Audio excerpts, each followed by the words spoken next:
Allir þættir samstæðvarinnar eru fáanlegir á öllum helstu hlaðvarpsveitum.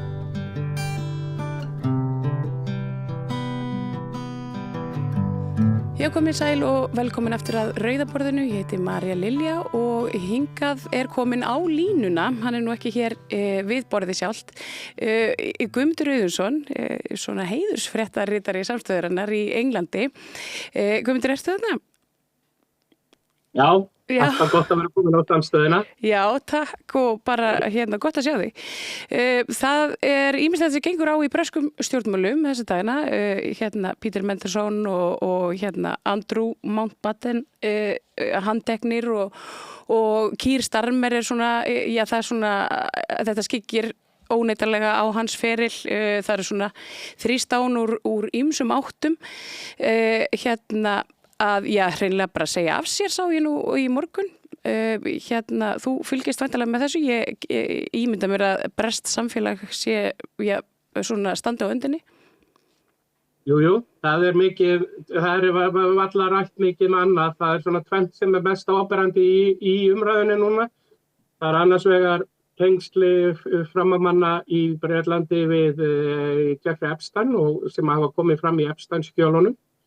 Og hins vegar eru aukakosningar á morgun í mjög tryggu þingsæti Verkamannaflokksins í Manchester sem að er þriggja flokka barátta á milli Reform sem eru popúlískur hægri flokkur, hálffasískur. Verkamannaflokkurinn sem að þetta eru venjulega verið öruggur, hefur unnið þetta þingsæti í vel yfir 100 ár og græningja sem það er svona þriggja flokka baráttu og þetta er einmenniskjördæmi þannig að sá sem vinnur hann fær þingsæti hvert sem að það er með 1% eða 1 atkvæði. Græningjarnir hafa nú sótt svolítið á undanfarið. Já, og það er einmitt það að við getum byrjað á því að þessar kosningar eru á morgun að þar er græningjar eru komnir af sömum könnunum eru þau komnir meira fylgi en Verkamannaflokkurinn. Það er Verkamannaflokkurinn og græningjar eru svona í kringum 18% fylgi á landsvísu meðan að Reform er með svona 25% og Íhaldsflokkurinn minna, lægri svona 13-14%, hann virðist hafa hrunið. Þannig að það er ýmsar blikur á lofti og það sem er að gerast með græningja er að þeir virðast líka vera að ná inn í stóru borgirna sem hafa hingað til verið algjörlega á bandi Verkamannaflokksins. Og þetta eru mjög spennandi kosningar á morgun og það er á eftir að koma í ljós hver vinnur. Ég held þetta sé eins og að kasta peningi, það er svo nálagt að það sem að sorglegasta yrði auðvitað ef að Reform eða öfgahægri mennirnir næðu að vinna þar sem þetta er mjög vinstri sinna kjördæmi. Það er alveg ljóst að vel yfir 2/3 atkvæða fara samanlagt á Verkamannaflokkin og græningja í þessu kjördæmi en með þriðjung atkvæða gæti, eða minna en þriðjung, 30% gæti Reform unni kjördæmið. Þannig að þetta er mjög svona hörð barátta og þetta varðandi það sem þú varst að segja með Keir Starmer, það er nokkuð ljóst ef að Verkamannaflokkurinn tapar þessu örugg á kjördæmi sínu, að þá verður honum ekki stætt lengi í sæti formanns Verkamannaflokksins. Það er búið að fjara undan honum mikið, hann er illa liðinn og meðal annars að það hjálpaði ekki að hann skipaði Peter Mandelson sendiherra Bretlands í Bandaríkjunum bara skömmu eftir hann komst til valda. Já, vitandi það að hann hefði einhverjar tengingar við Epstein. Já, hann hefur viðurkennt það, hann hefur vitað það. En það var greinilegt að þetta allir ekki meira hugarangur en svo að hann gerði hann að sendiherra og sendiherra staða í Washington fyrir stórt land eins og Bretland er alveg gífurlega mikilvægt. Þetta er hann hefur aðgengi af gífurlega mikilvægum upplýsingum og það sem að hann er nú sakaður Peter Mandelson, er það að hann hafi lekið upplýsingum þegar hann var ráðherra í ríkisstjórn Gordon Brown, rétt eftir hrun. Hann hafi lekið upplýsingum til Jeffrey Epstein og þeim upplýsingum var lekið til mann sem starfaði sem fjármálabraskari. Þannig að hann hefur örugglega getað nýtt sér þær upplýsingar og þetta auðvitað kolóðulegt og hann handtekinn fyrir þetta. Og þetta er bara landráð. Já, og það athyglisvert að, að reyndar kannski ekki alveg það langt, en þetta allavega mjög alvarlegt. Og það athyglisvert að nú að Andrew Mountbatten Windsor, fyrrverandi prins, bróðir konungsins, hann var líka handtekinn fyrir að leka trúnaðarupplýsingum þegar hann var viðskiptafulltrúi á vegum ríkisins. Hann starfaði sem viðskiptafulltrúi og hafði sér slíkur aðgengi. Og það svona hálf kaldhæðnislegt að Epstein var auðvitað bendla við barnaníð og trafficking eða bara að haldið bara ungum konum og barnungum konum undir lögaldri. Hann sakaður fyrir það og hvorugur þeirra sakaður handtekinn fyrir aðkoma að þessu. Líklega hefur Peter Mandelson ekki stundað þetta sjálfur en var mjög miklum tengslum við Epstein og þeir virtust vera mjög nánir. Já, hann kallaði hann besta vin sinn hann í einhverjum tölvupóstum sem ég sá. Nákvæmlega og bjó alltaf hjá honum þegar hann var heimsagt í Bandaríkjunum. Það sýnir hversu nánir á voru og þetta löngu eftir að Epstein hafði upphaflega verið dæmdur fyrir trafficking og andrætt stúlkubörnum undir lögaldri. Það var hann í fyrra skipti þá þegar hann var með ökklabandið. Nákvæmlega. Hann slapp nefnilega frekar snemma út úr fangelsi og þannig að þeir héldu áfram. Andrew aftur á móti hefur verið sakaður það að hann hafi komið af barnaníðsmálum þó hann hafi ekki verið sakfelldur eða handtekinn fyrir það hingað til. Meðal annars að borga 12 milljónir punda til konu sem sakaði hann að hann hefði misnotað hana þegar hún var undir lögaldri og það gera menn auðvitað ekki borga 12 milljónir punda fyrir eitthvað sem að maður myndir ætla að vera ekki gert fyrir eitthvað sem að þeir hafa reyna samvisku með. Akkurat. Það engin smá upphæði líka, 12 milljónir punda. Já, og það mjög líklegt að þessi peningar hafi komið annað frá krúnunni eða frá ríkinu á óbeinan hátt. Og krúnan auðvitað ekkert annað en opinbert batteri þannig að það mikil reiði út af þessu. Greiniru reiði á meðal Breta í garð krúnunar? Krúnan og konungsfjölskyldan og þetta fyrirkomulag sem okkur hér á Íslandi þykir nú svona frekar asnalegt. Þetta í einhverju hættu? Það var talað svona álíka í Noregi að krúnan var í hættu þar en líður svona eins og hún sé í hættu í Englandi. Nú veit ég að englendingar eru mjög miklir royalistar.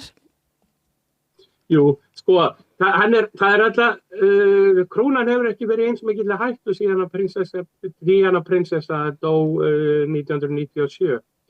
Það hefur alltaf verið svona allavega fjórðungur til þriðjungur Breta hafa verið lýðveldisinnar. Og þetta hefur verið lengi. En það þýðir það að góðum oft allavega hátt í vel yfir 50% eða hátt í 2/3 hafa þá verið sem vilja halda konungsdæminu áfram. Það sem að ég hef ekki séð nýjar tölur þetta en það ætti að vera alveg ljós. Elísabet drottning þegar hún var á lífi var mjög vinsæl. Karl konungur miklu óvinsælli og það hjálpar honum ekki að vera með bróður sem bara universally almennt hataður í Bretlandi og þó að konungsfjölskyldan sé að reyna að ýta honum frá sér og búin að svipta hann öllum titlum að þá breytir þau ekki að þetta maður sem alinn upp í konungskerfinu og bendir auðvitað á þá fjarstæðu að það séu erfðir sem gerir menn að þjóðhöfðingjum og menn geta bara séð fyrir sér að ef að þetta hefði verið konungurinn sem hefði hugsanlega geta verið að þá alveg ljóst að konungsfjöldinni hefði verið mjög erfitt að sitja á valdastólum. En það virðist vera svona að yfirstéttin í Bretlandi vilji ekki rugga bátnum. Þannig að það lítið reynt að tala sem minnst það hvort þetta grafi undan konungsveldinu, það verðist vera svona þögn í fjölmiðlum það, þó það sé engin þögn Andrew. Hann á forsíðum allra blaða og hann og Mendelssohn. Hann náttúrulega ekki svona formlegur meðlumur fjölskyldunar lengur, hann reynda búið að sviftan titlinum. Og það svona athyglisvert við varðandi þetta með að Zach Polanski, sem leiðtogi græningja, hann var spurður þetta eitthvað tímann hvort að þetta hann teldi hvað hann finnst þetta varðandi konungsfjölskyldu. Þá tók hann sérstaklega fram að hann væri lýðveldissinni. Það mjög sjaldgæft að svona áberandi pólitíkusar hafa gert það í Bretlandi. En þetta Mendelssohn atriði, þetta svo svakalegt, þetta maður sem var hægri hönd Gordon Brown á sínum tíma, hann var í ríkisstjórn Tony Blair, þetta ákveðið reiðarslag fyrir verkamannaflokkin sem hefur verið á bara svona hraðri svona niðurleið í vinsældum. Og það eitt sem maður má taka einmitt fram að Mendelssohn búin að vera refur lengi í pólitík og sumir segja að hann hafi verið heilinn bak við blairismann sem svona þessa blairismin þeir sem eru yngri kannski átta sig ekki á því hvers konar fyrirbæri það var, en það var í raun og veru mjög efnahagslega var það mjög hægrisinna, að það samþykkti meira og minna efnahagspólitíku thatcherismans, en svona var aftur á móti frjálslyndari þegar koma félagslegum málefnum. Til dæmis með varðandi samkynhneigða og svo framvegis. Og Mendelssohn var í raun og veru hugmyndafræðingur þessa. Og hann hefur þurft að segja af sér mörgum sinnum, en alltaf virðist hann hann þurfti tvisvar að segja af sér embætti vegna svona spillingamála þegar hann var ráðherra í stjórn Tony Blair. Var viðskiptaráðherra meðal annars. Og síðan var hann samtekinn inn aftur af Gordon Brown eftir hrun. Hann var talinn algjör snillingur og þannig að hann þyrfti endilega að nota hann. Og síðan er hann aftur kallað, þó það sé vita þessum tengslum hans við Epstein, að þá er hann kallaður inn sem sendiherra af Starmer. Og það velta maður auðvitað fyrir sér hvað í óskupunum hefur hann á þessa leiðtoga verkamannaflokksins. Þeir svona dragan inn ítrekkað eftir hann hefur verið látin segja af sér. Ég tók eftir því að Gordon Brown, hann hefur verið mjög duglegur að skrifa þetta mál. Hann sökti sér að eigin sögn svolítið í Epstein skjölin og er búin að draga þarna fram alls konar svona viðbjóð sem að hann vill svona að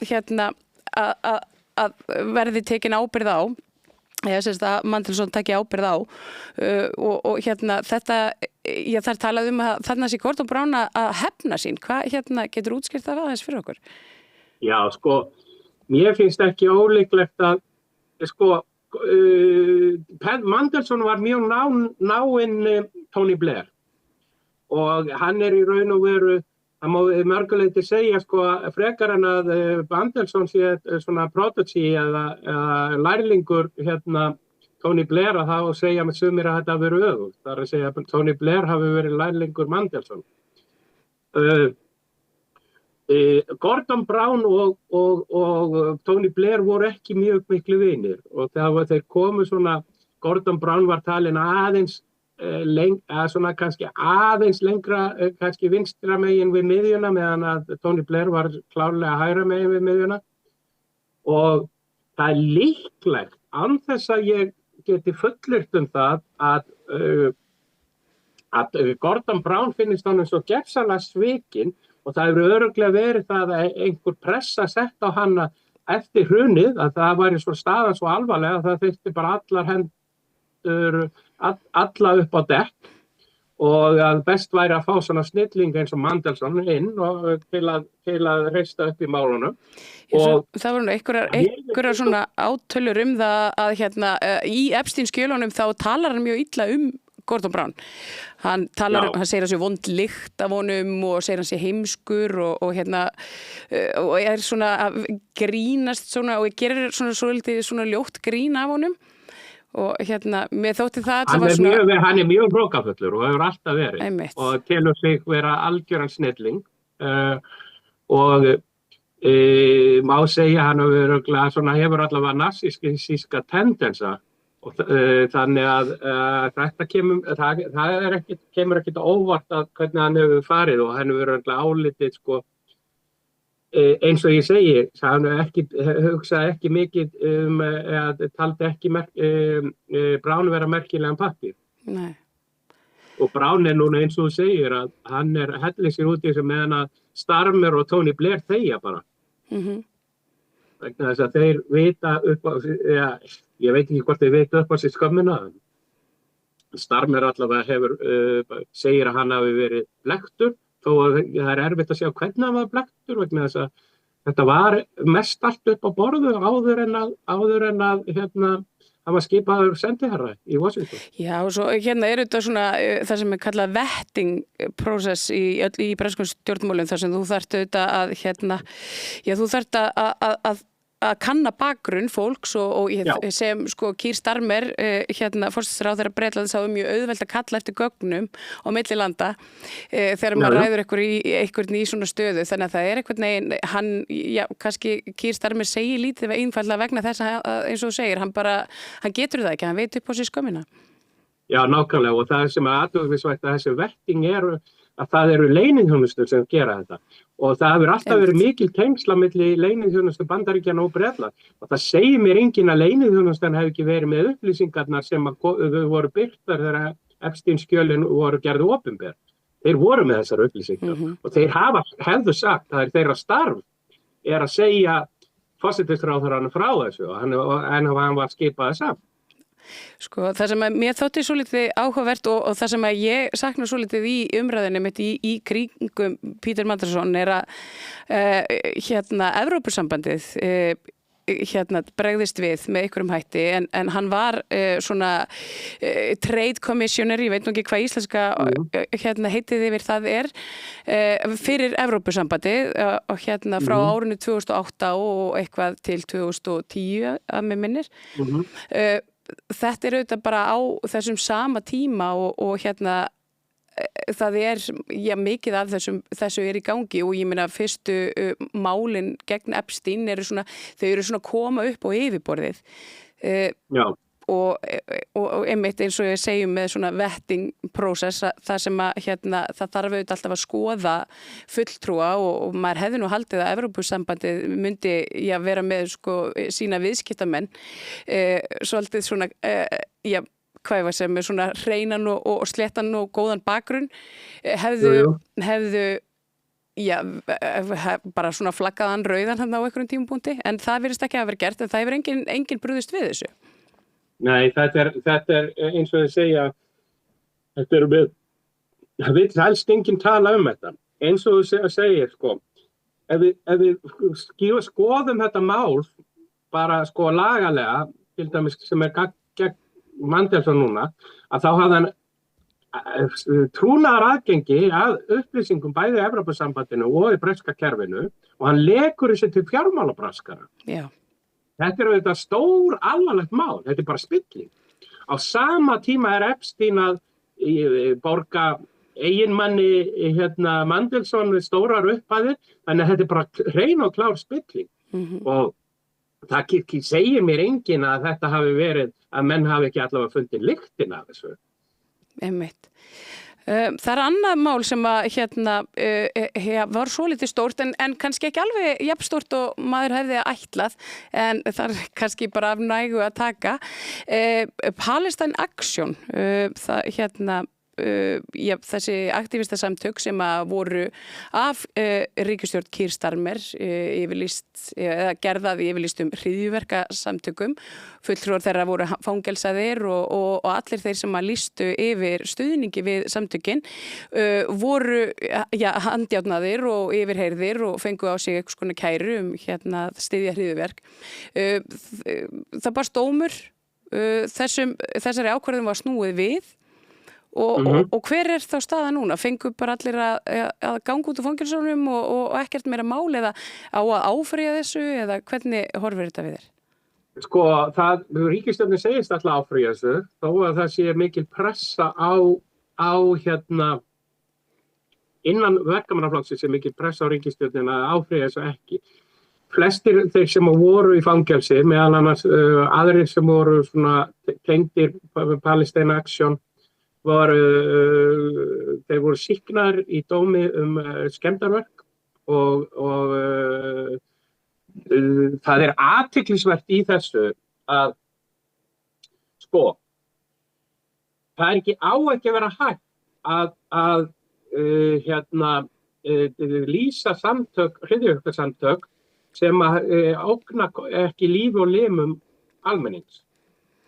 Og til dæmis var Palestine Action sett á lista með ISIS og sko fjölmargur hryðjuverkasamtökum í heiminum og sett á sama lista.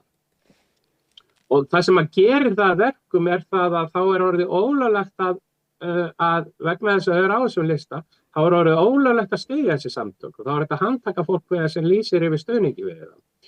Og þúsundir manna hafa verið handteknir fyrir það eitt að halda á skilti sem stendur ég á móti þjóðarmorði, ég styð Palestine Action. Og það meira að segja, það svolítið arðarleikur vegna þess að það hægt að segja að þetta hafi verið að þeir eru að styðja Action for Palestine en þetta var túlkað sem að þau voru að styðja samtökin og það voru sko eldri konur, fatlað fólk var handtekið og mikið af eldra fólki á níræðisaldri sem var handtekið og það voru sko, þetta var afhjúpað hversu fáránlegt þetta var og það var náungi sem mætti á svæðið og hann hélt á skilti sem stóð á I support genocide, ég styð þjóðarmorð og það var löglegt. Það mátti einmitt. Það var engin lög sem spennuðu það. En þetta eins og við þú varst að benda á áðan með Epstein skjölin og það ekki rannsókn í gangi gegn kynferðisbrotum og hryllilega barnaníði sem að virðist hafa átt sér stað þarna og það sama með þetta einhvern veginn, það svona eins og bara það sé, ég veit ekki hvað ég að kalla það sé svona einhvern veginn skökk heimsmynd, það sem að skiptir máli, það einhvern veginn ekki tekið á því, en svona það sem ætti í raunin að vera í öðru sæti eða það bara sett fremst og það með krafti. Já, þetta nákvæmlega og sko að við erum að tala alveg sko þessi Epstein hringur og sko barnaníði og ofbeldi gagnvart barnungum konum í gegnum það, þetta var alveg ótrúlega víðfeðmið og það eru sko nafn, enda hefur þetta komið í ljós og það eru sko, það bara who's who, hver sko af svona elítun og ólíkarkonum í heiminum voru á þessum lista og margir af því, Epstein hann safnaði frægu fólki í kringu sig. Margt af þessu fræga fólki hafa tælt hann til sín með þessum sko, skuggalega barnaníðingi sem hann stundaði og svo fór hann aðra með sko fjárútlátum og skjalli og fleira menn eins og Mandelson og þannig að hann safnaði fólki í kringum sig og það var ótrúlegt og jafnvel eftir hann hafði verið dæmdur fyrir næstu 20 árum að þá héldu menn áfram samskiptum við hann og þetta það hefur enginn verið fyrir utan Ghislaine Maxwell og Epstein sjálfan þá hefur enginn verið sakfelldur eða ákærður fyrir aðkomu sína að þessum barnaníðsmálum hvorki í Bandaríkjunum né utan þeirra. Og eins og ég sagði áðan að það einu ástæðan fyrir því að Andrew og Peter Mandelson voru handteknir það var fyrir spillingamál sem að komu vissulega fram vegna þess að þeir voru að veita trúnaðarupplýsingar til Epstein að þá eru þeir ekki tengt barnaníðsmálunum per se og eins og þú segir að þá þetta alveg ótrúlega þegar þú hugsar út í að maður myndi halda að það væri frumskylda hvers samfélags það væri að vernda börnin Akkurat. þeirra. Já, gegn barnaníðingum og þjóðarmorði, það er svona það sem maður hefði haldið. Maður haldið, en það verið bæði í Bandaríkjunum og í Bretlandi og í Evrópu, mörgum löndum Evrópu, sum standa sig betur eins og Írland og Belgía standa sig sæmilega vel, Þýskaland og Bretland standa sig illa. Að það virðist vera sko að vernda ofbeldisverk Ísraelsstjórnar sé mikilvægara heldur en allt annað í samfélaginu í dag. Og svo hvernig þetta tengist allt saman. Það er einhvern veginn svona eins og maður sé alltaf að fá fleiri og fleiri púsl. Það er einhvern veginn svona, allt sem að bendi til þess að Ísraelar, Bandaríkin og Bretar hafi verið svona í samkrulli saman við að ekki endilega gæta hagsmunum bara jarðarbúa. Nei, og það er alveg klárlega ljóst og þetta er svona, svo undrast menn oft að almenningur sé búin að fá upp í kok af stjórnmálum og stjórnkerfinu og elítunum og þegar þær hegða sér svona er spurn hvers vegna fólk sé búin að fá upp í kok af ólígarkum heimsins og stjórnmáli elítum á Vesturlöndum. Akkurat. Guðmundur Auðunsson, heiðursfréttaritari Samstöðurinnar í Englandi. Þakka kærlega fyrir að koma hérna og svona stikla á stóru í pólitíkinni ytra. Við sláum á þráðum til þín, bara vonandi sem fyrst aftur. Takk kærlega fyrir. Endilega og það er alltaf gaman að koma að Samstöðuna. Bless. Og dokið við, það er meira hér handan við auglýsingar. Góðir fjölmiðlar eru mikilvægur partur af því súrefni sem sérhvert samfélag þarf á að halda.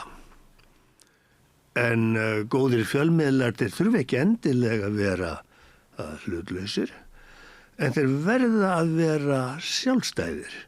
Alveg eins og góðir háskólar og traustir dómstólar þurfa að vera sjálfstæðir. Þeir þurfa að þjóna fólkinu, ekki valdinu. Ég heiti Þorvaldur Gylfason og ég styð Samstöðina. Hvar skrái ég mig í áskrift? Samstöðin.is